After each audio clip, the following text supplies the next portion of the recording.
beautiful people. Thank you for tuning in to Pretty Girl Problems Podcast. Tonight, I got Chris Lockett in the building, y'all. That's Kevin Lockett's little brother.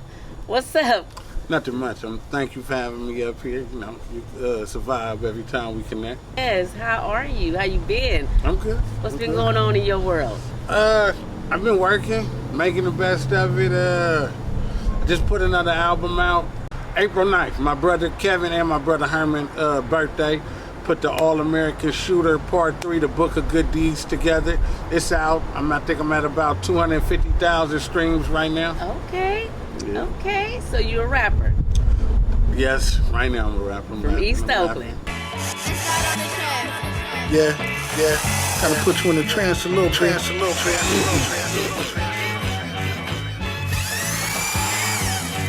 Get your dough, niggas. Sometimes we back dough, niggas. Keep your head up and your brains was on the floor, nigga. I've been trying to murder everything that's against me. Niggas say real, but he never convinced me. Hey, this is East Oakland's finest, y'all. Thank you. Yes, from Sobrani, right? Yes, ma'am. Yes, ma'am. Yeah, remember last time we talked about Sobrani, we had the internet blown up. No. One thing about Sobrani was nobody wanted to go over there. I did. I know, yeah, you kind of crazy. Hey, no, the Sobrani Park dudes, they used to pay. Straight up. For real. Straight Let the me fuck tell up. you. Hey, I used to date Bub. Oh, Bub gave me he gave me a big old donkey rope on. Don't my say girlfriend. that. My girl over you there my smiling. girlfriend. You know? Yeah, don't say that. Hey, back in the days, used to just look out. Yeah. Just, man. Was she related to Bub? Great. No, because when she get mad at me, she like to call me a trick. Oh, yeah. Hey, ain't nothing wrong with that. Look, I was shooting a video. I was shooting a video in the hood, and the big homie jammed me. He said, "Yeah, man, why she put me on blast like that?" I said, "Maisha Pooh." So, y'all, let me tell you, if you guys saw that interview with Keeping It 100 with Zoe The Roast and Maisha Pooh, we was talking about Sobrani, and we was talking about the big homie, and I was saying, like, you know, and it's funny because when I went back and watched it, I was like, damn, Maisha, you had to say it like that, but it wasn't like that, because what I was saying, what I meant was, like, those Sobrani Park niggas, they're very reputable. You know what I'm saying? I have the highest respect for them. And back in them days when we was growing up, they used to just look out for us. You know what I'm saying? And so it came out like as if he was a trick. He ain't no trick. He's just a good dude who looked out for me. I understand what you were saying. Right, you did. But a lot of people didn't. They was like, what? You called him a trick? Nah. Because I believe, I ain't gonna say a misconception. Nowadays, if you looking out for chicks, it kind of look like you a trick. And I want to just, and I'm not down in the women, but the women ain't the same caliber as you guys were. That's true. You know what I mean? Yeah. So if you, and now it's like you might be just feeding somebody habit, or it ain't looking out. Yeah. You know, because they probably gave you that shit and wanted you to do something, or, you know, keep the cheat off you or something. You know what I mean? Yeah, but you know, like I just remember back then, like you didn't even have to ask a dude for nothing. If he saw that shit wasn't right, he just like, here you go. You know what I'm saying? Look out for you. And I think they understood the value of relationship. Whether, you know, you guys are intimate or not, they understood relationship. You know what I'm saying? Because you could break up with somebody, but if you have a good rapport with them, you're going to always look out for them. You see? And I think, like, there's a shift that took place maybe about, I'm going to say a good 10, 12 years ago, where the women had started, like, getting the money, right? Whether they was doing credit card scams, bank scams, whatever they was doing, they was getting the bag, and then they started paying the dudes. So the dudes kind of got spoiled and used to it, and started making women feel like, man, if you ain't got it, I'm not hollering at you. It's like the roles kind of turned where they became the gold diggers. Yeah. You know, and so now it's just at a place where niggas, and then too, Kevin Samuels. There's not many options. That's another thing. Oh, there are plenty of options. 51% of black men are single and childless. 64% in the middle class. See what they're not. But a lot of them are ugly. Oh, no. First off, check that. Because you start that shit, I'm gonna get real raw with you. But I'm gonna get real raw with you. Check that shit. Because I have not made any presumptions about looks or anything with you, so I'm not going to insult men. He made y'all niggas understand y'all worth. I liked it. I kind of got on to him after he passed, but Yeah. I haven't heard him run a spiel that I didn't respect. Right. Like, he was like a real therapist. Yeah. He was Yeah. surgical with that shit. No, I respected everything he said. I love Kevin Samuels, what he was saying. I think a lot of women didn't like it because of his the deliverance. Truth. No, it's the truth. Yep. Like, Yeah. the truth is painful. Whoever came up with the truth hurts imagine somebody telling you that somebody you love wholeheartedly is using you. Off top, you're not gonna want to hear that shit. Right. He ain't using me, then one day it's go down on you. This nigga is using me. Right. Yeah. And it still go hurt, but you was like, it just hurt a little worse because you could have figured it out when your mama or your daddy was bringing it to you. You had to figure out the hard way. So the truth is painful. Yeah, pretty much. But yeah, so back to you. What type of style of rap do you embody? I am about gangster music, man. I was raised off gangster music and pure hip hop. So I should say pure hip hop first, because the pure hip hop was there before the gangster music. So I got 4 older brothers, so I came up with the Ricky, the Grandmaster Flash, the Furious Five, Curtis Blow, Ron DMC, all of that. Then I watched it transfer to the Coogee Rap, to Ice-T, the NWA, the Eazy-E, all that. So hip hop and gangster music, I'm a product of that. Yeah, I love how you love where you from. Most definitely. I love, like, I follow you on IG, and I watch your page, and I love how you drop them jewels. Oh my God, you say some of the realest shit, and I love how you represent East Oakland, and you are big on niggas keeping it real, niggas standing on business, pretty much, and you would say on one of your posts, you were saying, like, moving forward, I ain't being nice no more. Yeah. You can talk about that a little bit? So being nice, I don't know if you ever tried to put yourself in an environment or in a place you really know you didn't belong. You know what I mean? Yeah. And then you like, I don't want to go and then you go, and then it don't. That's being nice. I ain't doing, Right. like, I done been all around the world doing all kind of stuff, and I done had nothing but this East Oakland home training to stand on, and I made it. Yes. I don't have to do nothing else. Yeah. Just be myself. I That's don't have to do nothing else. I'm a firm believer of what's meant to be will be, and life is a journey, but you will be tested. Your faith will be tested, but those are the times when you find out you even stronger than you thought you was. Yeah. Because it could be, I could lift 300 today, but I ain't never went over that, but I still stay on my square. So, dang, I didn't even know I could lift 350 now. But long as I stay on my square, I can't do nothing but get better. Yeah. Who's some of your role models? And we're talking about from East Oakland, like from your roots. Because, like, people be having role models of celebrities and people that's on TV they don't even know. You know what I'm saying? Yes, ma'am. Like, I love and respect somebody who can look up to somebody that's right here in their face that, made an impact right here. Some of my role models would be people like my brother, Kevin Lockett, Big Verge, my partner Scully G, my partner Ray Ray. These are my OG partners. Yeah. Then some of my older OG partners like Silk and Tony Rome and Mookie.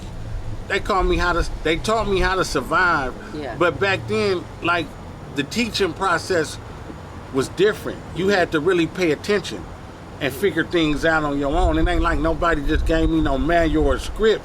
You watch things long enough, and then you'll tell them one day, I know why you be doing that. And be like, why? We're like, because it's like, yeah, boy, you sharp. Okay. Yeah.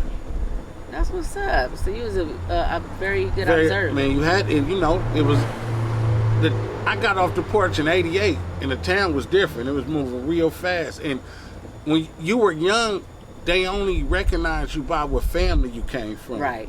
So before I had a name, I was Kevin Lockett, little brother. Okay. You know what I mean? That's how. And then I got to, okay, now that's little Chris, and then Scud come home, and now that's Cedar, and then it just keep going. Got you. Okay. That's what's up. Well, how long you been rapping? I've been rapping, it's about 20 years. Okay. Long time.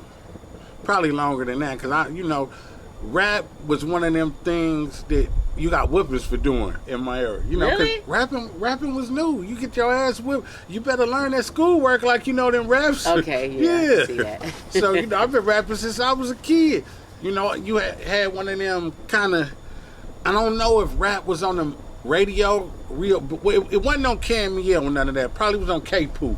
But we get to little underground stations and we learn that shit, and then we run around the house rapping that shit. Was it on Soul Beat, right? It was on Soul Beat, yeah. But like radio station one, that wasn't a radio station, that was a channel. Yeah. And Soul Beat was local. Right. Soul Beat was local. That was in the town. But I think like if you was on Soul Beat, you was the shit back there, Oh right? yeah, most definitely. I remember the Dangerous Dames, the Scary X, and Oakland was different. Oakland was real. I did a lot of time with the Scary X. That was one of my mentors too coming up. Ricky Murdoch. Ward of the state being locked down. Locked down. The motherfucking word of the state. Oh my God, I love that song. Yeah. That shit used to knock. Yes. I remember my cousin had a drop top Stang, and he remember the Zapco boards. Oh my God, we used to knock a Scary X, big time. God, shout out to a Scary X, man. I swear I loved you. Yeah, but yeah. Anyways, but Cedar, you're a Muslim. Yes, ma'am. Tell us about your walk being a Muslim. I love Muslims. They're so disciplined. Islam, man. Islam. It helped. Well, how would I say it? Well, it's a hadith. Let me tell you a hadith a little bit. So it was a hadith about a man that killed 99 men. And in his mind, he was like, I killed 99 men. It's all bad for me. I'm going to hell. I might as well keep killing people. So, hold on. So it's the hadith was the man who killed 99 men. He just thought he was a bad person. But he decided to go talk to a spiritual dude. And he say, yeah, man, I killed 99 men. Is anything I can do? He say, no, you're a bad dude. So kill him. Boom, that's the 100th person. And this dude was supposed to be like a pious man. And so after he killed this dude, he gets on the horse or something, and he dies. And then the angels come to Allah, and they like, this guy is dead, and what do you want us to do with him? And then Allah was like, well, he went to the guy that could have led him to me for help, and the guy led him astray, so send that guy to hell and send that guy to heaven because he was looking for me. That's fair. Is I ain't gonna say if it's fair, but what I'm saying, it was like stuff like that made me understand that people will lead you astray when you're looking for the right things. And people, so this man killed 99 men, okay? And you might think you bad, but then you think of these people over here just blowing up the cities with the kids and stuff. That ain't no difference. I get it. I understand what you're saying. He looked out. He wanted to be saved, if you will. And not so much say he could have been lost. And he was like, when you lost, who you go to? Like, say you didn't have no spiritual nothing, and you go to somebody that can lead you to the right direction, and they judge you. It wasn't his place to judge him. Right. It's Allah's place to judge us. So the hadith, I was judging myself because of my upbringing coming from Sabrani and some of the things that I did in my life. I thought I was a bad person. And when you think you a bad person, what are you gonna do? You gonna do business? I'm already fucked up. I'm gonna continue to do bad things. So have anybody ever told you was a good person, that you did good things? Allah tells me I'm a good person. But before you listened to Allah, because when you was in your lost mind, right? No, nobody told me I was a good, like, I did a lot of time. So when you doing time, nobody telling you you're a good person. When you're doing time, they're telling you belong here. I wish you was here forever. Are you going home? I can't wait till you come back. Yeah, because I'm sending their kids and their family through college off my hardship. You dig what I'm saying? Right. Even some of the people that come in and supposed to help you, they happy I'm there too. So I really had to, like, the people that love me made me, like, let me know I was a good person.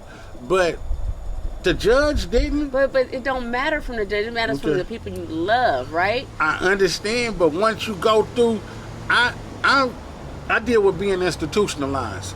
So once you've been through that circle, sometimes you'll come home and be planning to go back to jail because you done just did it so many times. Yeah. Next year be my 10th year anniversary on the street. You Wow. know?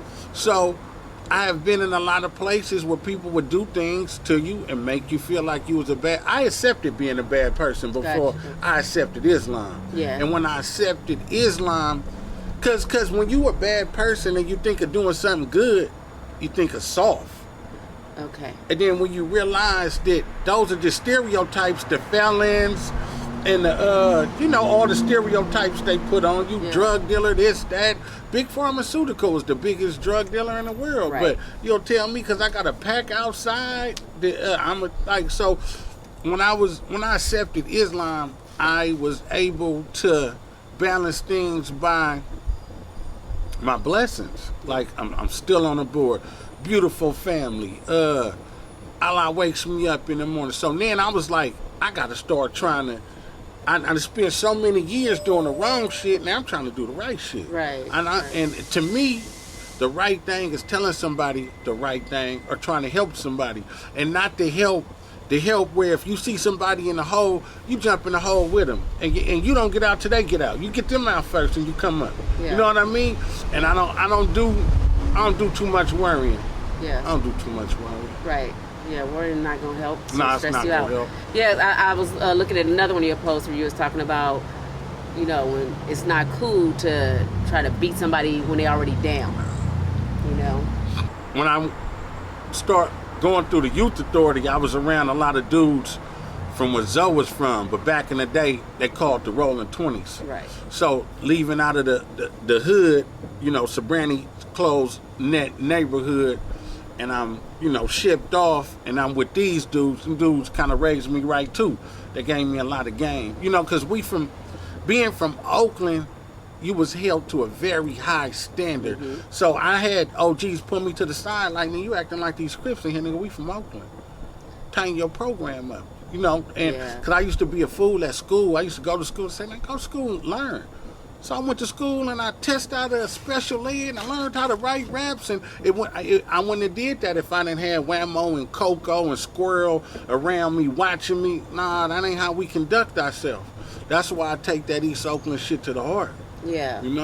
Yeah. Where are most of your guys at that you look up to? I got some on the field. I got some off the field, and a bunch of them in the grave. Oh, that's so beautiful to have, like the big brother type of.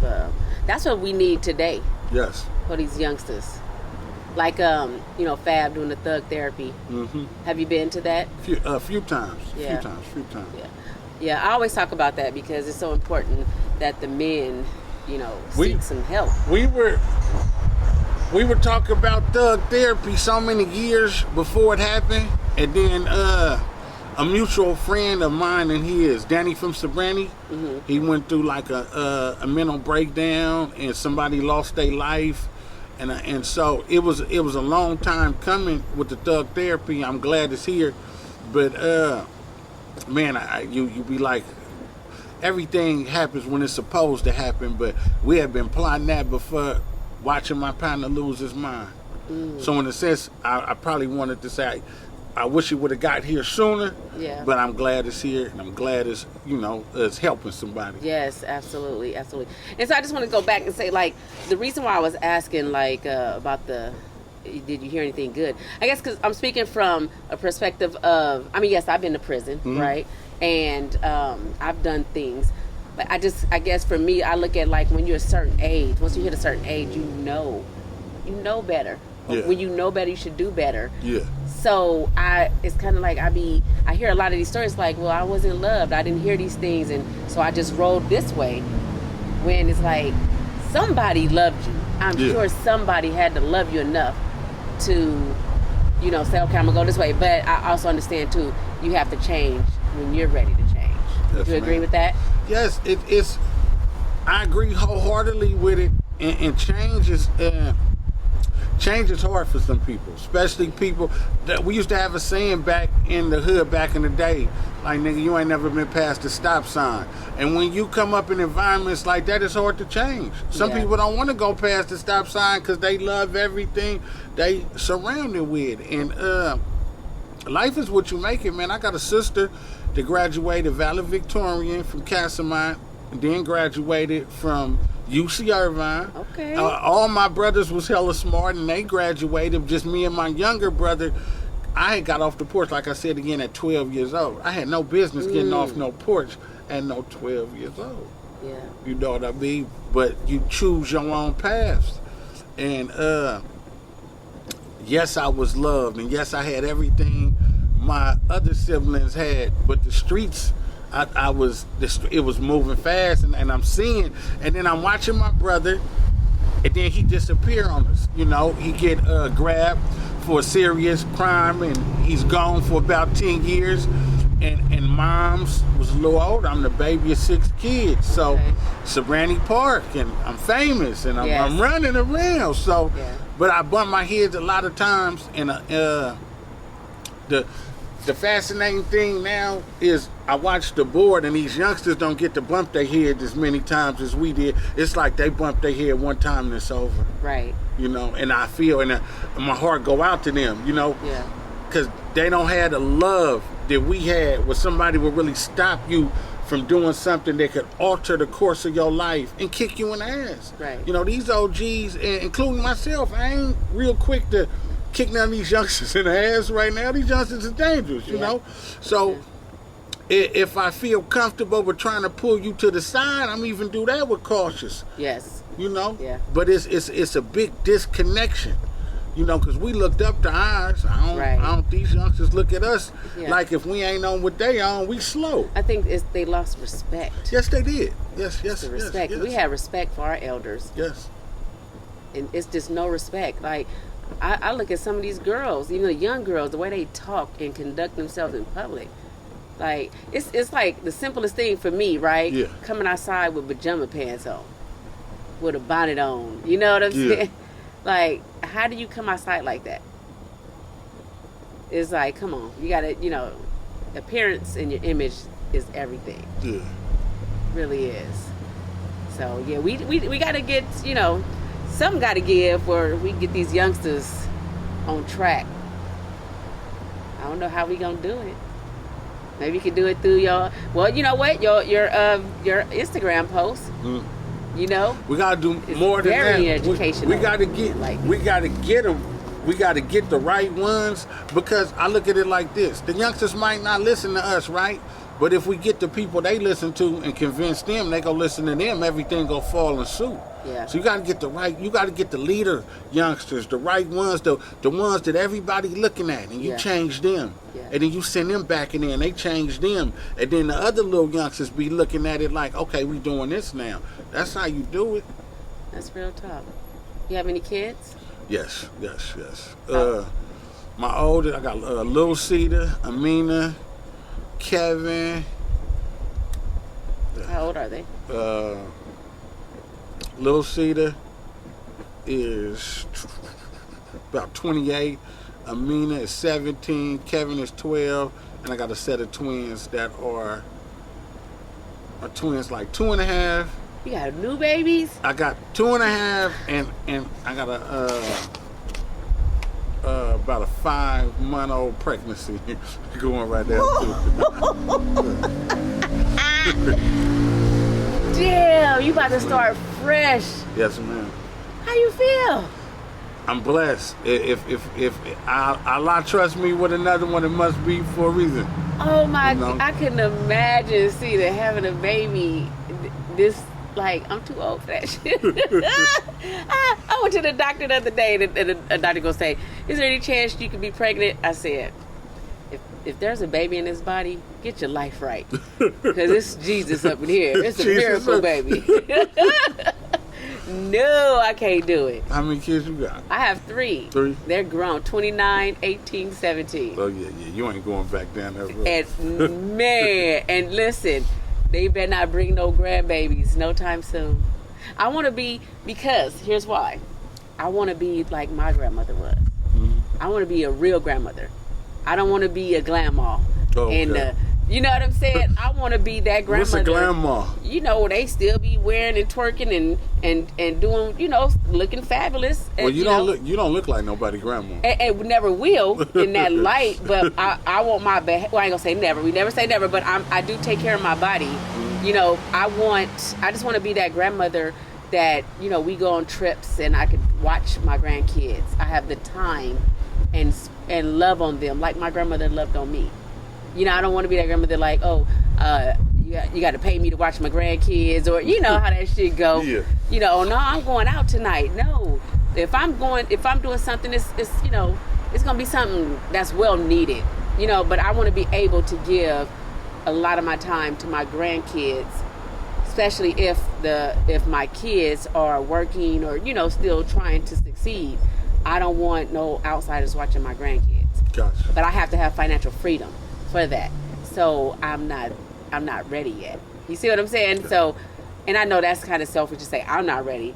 I just pray that my kids are not ready and don't do that to me. Because, you know, I can talk all the shit in the world, but I ain't going to do So it. As soon as that baby are come, you I'm telling do them, don't bring me no grandmother right now? Yeah. Or you just going with the flow? But actually, it's funny because they all said they don't want any. Oh. Yeah, they said they don't want it. So my son, he the baby.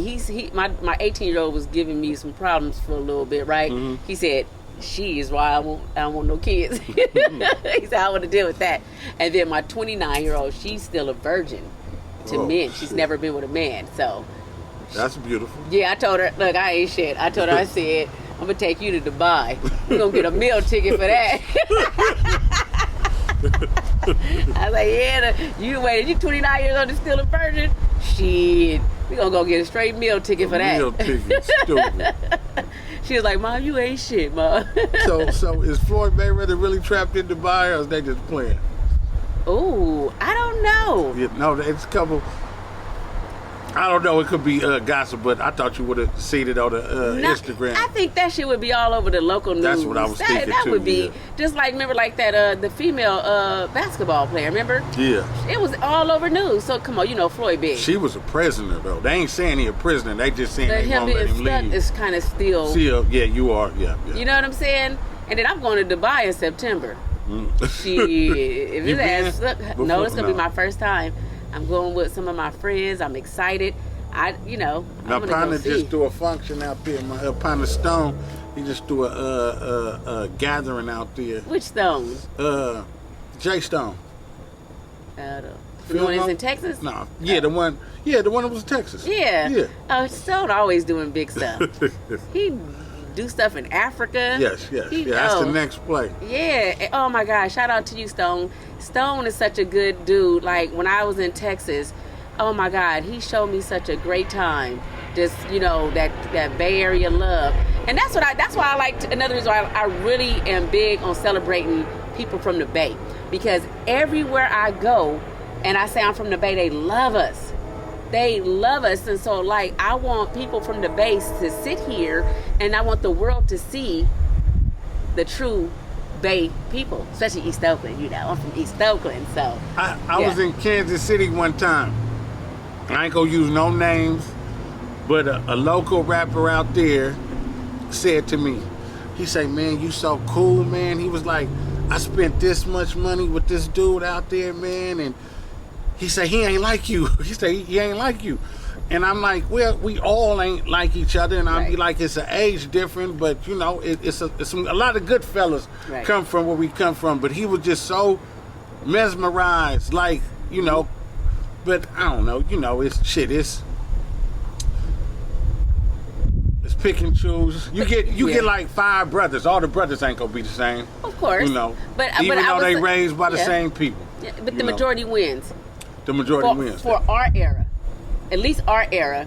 Like the men our from era our era is shit. Listen, our era is different because we still come from your word means something era. Yes. So if I have never hooked 2 people up that didn't do good business. Yeah. Because if I feel like you on any type of chance of bullshit, you go over here, you gonna fuck my name up. Right. So if I send you over there, I don't even have to have nothing, no points on nothing. Yeah. But if you go over there and you do what you're supposed to do, I get a notch up. Yes. See, help me out over here. I helped him out over there. It's good. Yeah. You know what I mean? But I don't think nowadays people care about who sent you, or people will burn you. Yeah. People don't care. Oh, I'll be right back. They never come back. Yeah. Oh, I'm gonna give you this. Oh, people words mean nothing nowadays. Right. And they don't care. They'll be right back on the gram posting, and it just be like, you know what? Back in the days, that would have got something different to you. But that was an easy write-off. Write you off. We ain't never got to go through none of that ever again. I wonder why and how the shift changed, because it seemed like most of the youngsters today is a product of us, like our group, our age group, rather. You know what I'm saying? I think you would want to think that, but just to jump to a fast conclusion, I call it the left-hand agenda. What's that? The left-hand agenda is the way I was raised. You look a man or a woman in the eye when you talk to them, and if you shake somebody's hand, you shake it with the right hand. The left-hand agenda is everything that was right is backwards. Now you shake with the left hand. Now instead of looking in the eye, you look down while you talk to them. Right. It's that they're training us with, you know how the sky is night, but they tell you it's light outside. Everything is backwards. Yeah. You know, some of the people who have got the platforms and they got everybody's attention, they're not saying what they're supposed to be saying. Yeah. No, they just saying what fits in. They just saying what's right now, quote unquote, politically correct. And if you look at the board, you know, with every agenda, you know, the agendas that push their way into the Disney movies and everything we like to see, they filter the left-hand agenda in there as well. Yeah. So if they don't get us, they're definitely going to get our kids or the people who don't know no better to think backwards. Yeah, that's So real talk. that's what the left-hand agenda is. That's real. You know, and I just was thinking about, like, you just brought up Floyd. Man, what do you think about Devin Haney? I love Devin. I do too. I love Devin. He took a L, and some great boxers take it. Floyd probably the only great boxer that's gonna go through it without taking the L. You dig what I'm saying? Mm-hmm. I would like to see Devin do it again and come out victorious. Yeah. And if he never wins another fight again, he made history. Thank you. He made history standing on his square representing the town. Right. How could you not love that? Come on. I was mad at so many people for reposting him getting knocked out. And look, you could post whatever you want to post. But let me say this. Shout out to the Migos. And when I say the Migos, I mean the Mexican race. Because they doing it right now. They would have never posted nobody knocking their people out. Right. I don't care if they didn't like dude or not. It's just a prideful or just a, you know. And at the end of the day, he represents us. Win, lose, or draw. Yes. He represents us. And we used to have the type of mentality that when it came to us in powerful positions, we wanted somebody we could relate to. Mm-hmm. And like, I don't want the job, but let's get bruh. I know he's honorable. I know he go tell the truth. I know he go do right. We always wanted the right people in the right positions. I don't think people really care about that no more. Yeah. Yeah, I think Bill Haney did an amazing job with his son. Yeah. And Devin definitely represented the Bay. Yeah. You know, and people are tripped though how they just switch up. Switch up on you quick and they forget. They start saying, oh, he ain't from Oakland, he's from Las Vegas. I mean, what are you talking about? He's a professional boxer. Exactly. He's from Africa. Well educated. Shit, well educated. So respectful. Yeah. Every press conference he gave was he always had a conscious mind on what came out of his mouth, because he was very aware that the young people was watching him. Yeah. And that's one thing that I just find so admirable about him. And I just love that just two black men. And he made it. He promotes Islam. Yes. I be in the masjid with Bill sometime, and it's not I'm going to the masjid and we posting. It's like we're doing what we're supposed to be doing, and we're helping people. Yes. But I be against not against. I just read that when you do good deeds, you don't do them publicly. So I do a lot of stuff, but I'm not doing it for the gram. And it's just between me and the people I'm helping and Allah. Yeah. You know? Yeah. I think on your page it was saying those that are, when you find somebody that's intelligent, Mm-hmm. they get hurt the most. You know, and it's so real when you give, doing good deeds. It's like your heart is always warm. You know, so yeah. Shout out to Bill Haney, Devin Haney. We love and appreciate y'all for representing and showing up and showing out for us. Yes, yeah. Look, Cena, tell the people where they can find you and what you got going on. Man, I got the All American Shooter Part 3 available right now. The Book of Good Deeds, working on shooting a few videos. You can find me on Instagram, YouTube, Facebook. My Instagram is Kevin Lockett, little brother. Sometimes that confuse people. I run into a lot of people. They be like, "What's up, kid?" And I'll be laughing. Man, I'm an activist. I'm for the people. What else we got going on? I hopefully I can get a documentary put together on the town before this year's up. I wanna do some fact finding and get back to our roots, you know. Like on the town, like what kind of fact finding on the town? I want so you know Sobrani go back to like the late 50s. Mm-hmm. So when I say fact finding, I like a lot of people don't know that at once Sobrani wasn't supposed to be a dead end. It was supposed to connect to San Leandro. Okay. But when the black people start moving over there, they decide not to connect it.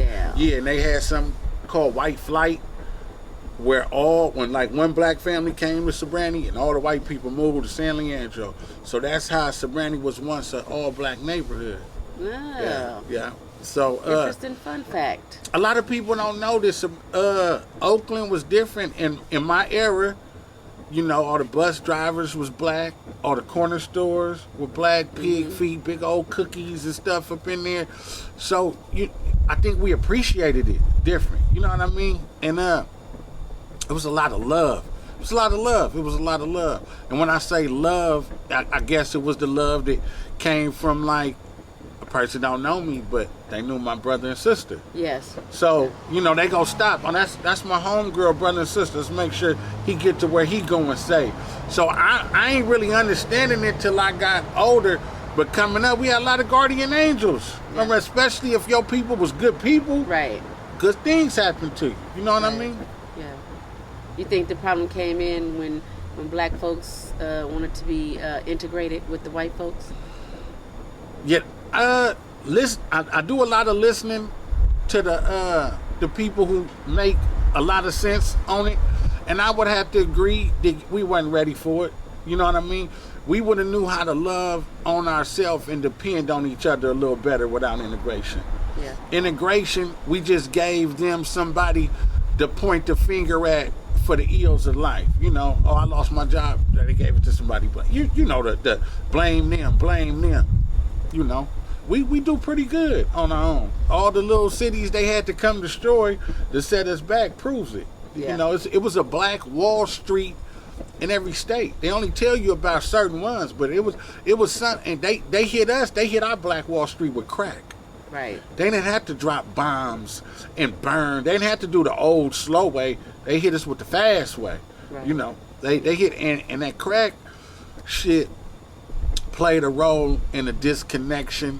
You know, when you break that family down, man, you get me? Yeah. And a lot of strong pieces of that mama.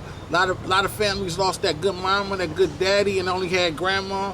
And grandma was already up there. So it's like speeding the process on a tree, making a tree big before it's strong. Yeah. You know? If that make any sense. It does. Did you have both your parents in the house? No. I had, my mom was like a second. My mom and dad divorced when I was 2. Okay. So they divorced when I was 2. My mom didn't really bring me in the house, but I had 4 older brothers and I had a sister. My sister was very educated, and while she went to Casamont, she had a job working for a bank in Frisco.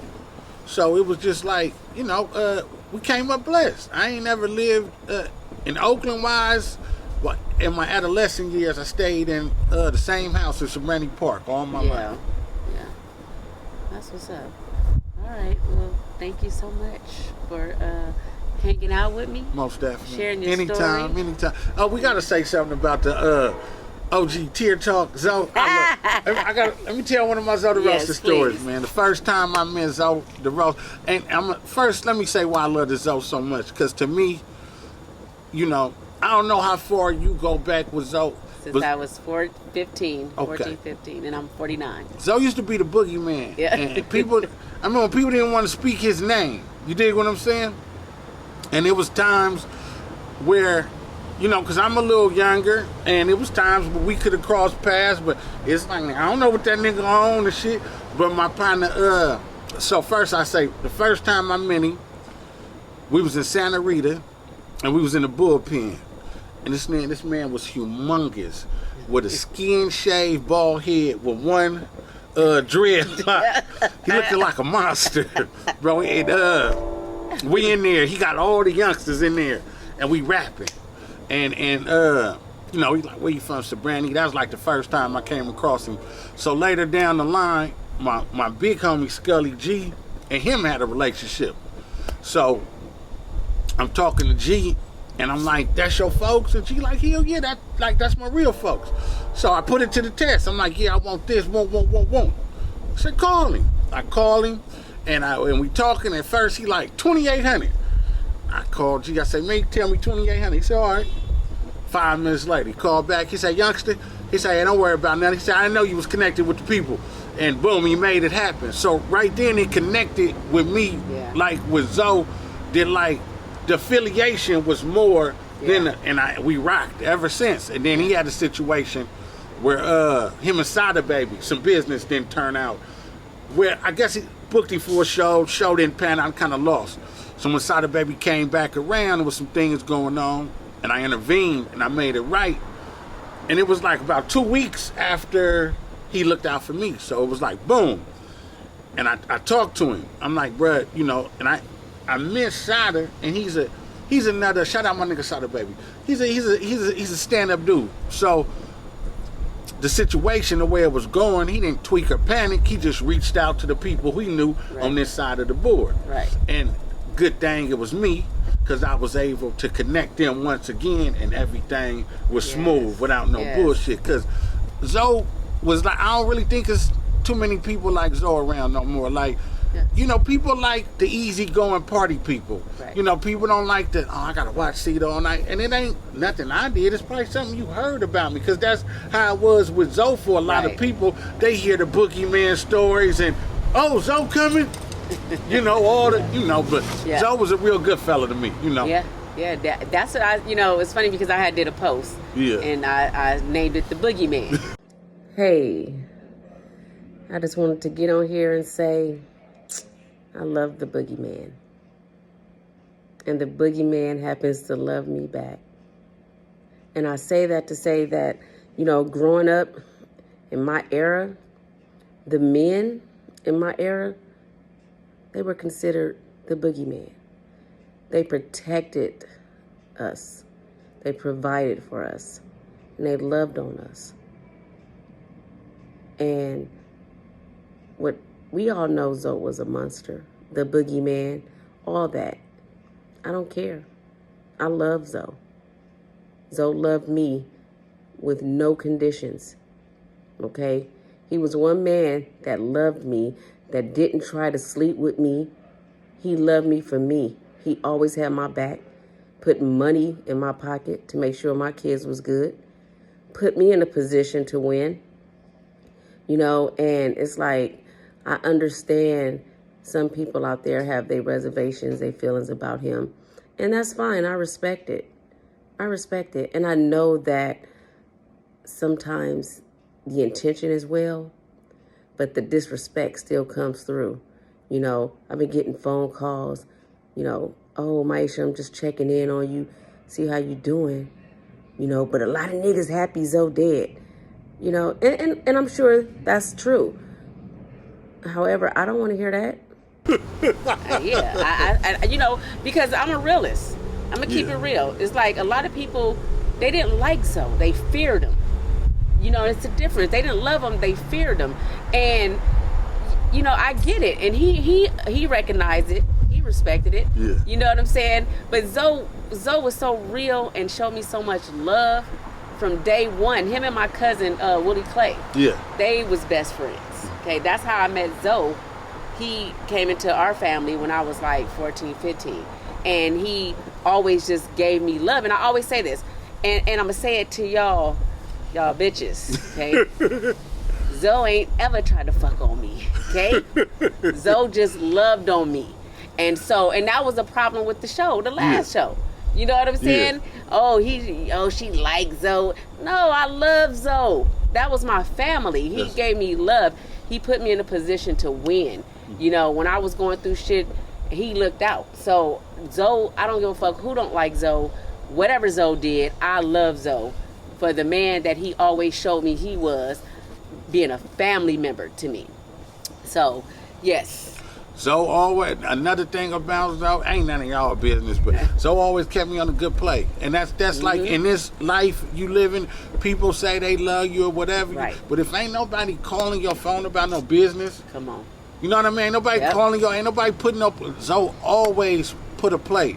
Anything come up, and even if I couldn't facilitate it, just running it by me means a lot. Right. You know what I mean? But he always had a play up for me, man. I miss him. Yep. You know? He was so funny. He's so witty, a clown, man. That dude was a gentle giant. He was. Yeah. Zoe was a realist, and that's what scared a lot of people. Yep. And he would call anybody on that shit. Yep. So if I'm faking a person, he'll call you, and Yeah. you can't do nothing but laugh at it because you wasn't gonna do nothing to him. No. I was watching some of the episodes, and we was interviewing Filthy Rich. I said, boy, I was sitting there like this, Lord Jesus. I was like, Lord. I think he said something like, yeah, you wouldn't say that to Cedar. Yeah, so now we've dealt with that. That was great. Yeah. There was another statement Yeah. that was made pertaining to you and the same brother, Mr. Lockett. Yeah. And when I said that you guys got into it over something that he had said that you were saying was not true, Yeah. and that you didn't go hard on him Yeah. like you went on the brother in the wheelchair, Yeah. which is Kafani. Yeah. And you went extremely hard on Kafani. Yeah. Like, this is a paralyzed Yeah. guy. You got to understand, you know. right? This has been going on at this time being, and shout out to Kafani, we put that shit to the side. But at this time being, this shit been going on for years. Right. The shit that happened with Cedar just started, and plus I have a relationship with Cedar. I knew that wasn't Cedar. I've been around Cedar before. Right. Our hoods is locked in. Right. So I knew that wasn't him. I know him as a different person. I don't know him. I don't know this guy. Plus you being, every day is something about Philly. So you got to understand this shit is building up. So yeah. And also me and Cedar never went live face to face over the phone. Right. We never went live. Me and him never went live, and he disrespected me or me disrespecting him for it to go that far. Right. Even with the time Duke being in the chair, when we went live, it wasn't for that. It was for the verses. He immediately went disrespectful as soon as we get on here. So that's why I went that far. So, just keeping it 100. Yeah. Who would be the problem? Who would be the problem? What? Yeah, like, would Cedar be a problem? What do you mean? Like, if you were to talk to Cedar like that. If it was to happen like that, shit, I'm not. There ain't no pics with it. So you wouldn't. I'm not turning down nothing with my collar. That's what I'm. But that didn't happen. We didn't go that far. I said, Zoe just say whatever. But yes, I love Zoe. I love how he loved his family. He took good care of his wife, his kids. I'm glad he got the transition like that because he wasn't always like that. Right. And, you know. Well, it goes back to when you know better, you do better. You know right? better, you do he had an aha moment where he said, you know, he wants to do right. He wanted everything. He did so much wrong that now it's his time to do right. And I was with him, around him the last 2 years of his life, right? Mm-hmm. And I saw nothing but good. So Zoe is a good example of the man who killed 99 men. You know what I mean? Yeah. So we got to see a different version of Zoe. I don't know what sparked it, but imagine Zoe going to that dude to tell him ain't no help for you. Zoe probably would have did the same thing to him. So there ain't no use of me sparing you if it ain't no help for me. You know, I be in a mosque jail with his brother Big C. Shout out my guy Big C all the time. Yes. So I'm not 100% sure if Zoe was a Muslim or not, but I know Zoe wasn't the Zoe that I first met. Right. Like the bullpen, there'd be a lot of gangsters in the bullpen. I'm in the bullpen, it was different. Like, you know. Yeah. Well, I know that he changed his life for the better, and I'm sure he's somewhere in peace, because the way he went out as a man. Yeah. We got to go see him. We went chopped it up with him. He was telling, he said, fire one up. I said, man, we ain't firing one up right here. He said, y'all got some of that shit on you. It was me and Ricky. We was in there. Ricky Styles? Yeah, me and Ricky was in there fooling with him, man. Shout out Ricky Styles. Yes. Oh my God. Yes. That's what's up. Yeah, Zoe, I went up there to see him too, and he was still himself, like, to the end. I didn't know Willie Clay was your cousin. Yeah. Well, we had some history with Will. Will gave us the block on 87 back in the day. Yeah. Will was a real good dude. Yes, yep. I grew up on ASEAN between 86 and 87. Look, KT mom moved to ASEAN in the 80s, in the late 80s when we was little, and we was trying to grind in Sobrani, but KT mama drove the bus. So KT works up now with Will, and then, you know, when I come home from YA, he like, Will gave me the block over there on 87 and ASEAN. Yeah. So, like, you know, Oakland was different. You know, Oakland was different. Yeah, you know? over there with Sonny McCree. Yeah, Sonny, Larry Galbert. Them dudes over there, real good dudes. Yeah. But all right, y'all, peace out.